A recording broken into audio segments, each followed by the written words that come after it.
Ni vitu tu vinavyotofautiana, lakini kwa maana ya maudhui ya ushahidi wao wote wanafanana, kwa maana ya kwamba wote wamesema ni wafuasi wa Chadema, pamoja na kwamba walivyoulizwa kuhusu ufuasi wao wana kadi za uwanachama, wote wamesema hawana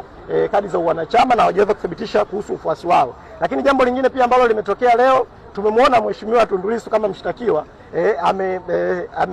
ameonyeshwa kushangaa na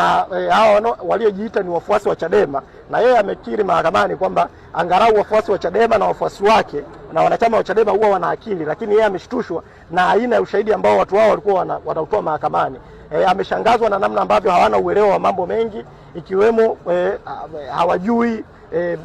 wanachama wao, wanasema hawana kadi za wanachama, hawajui utaratibu wa watu kujiunga na chama, hawajui kama kushiriki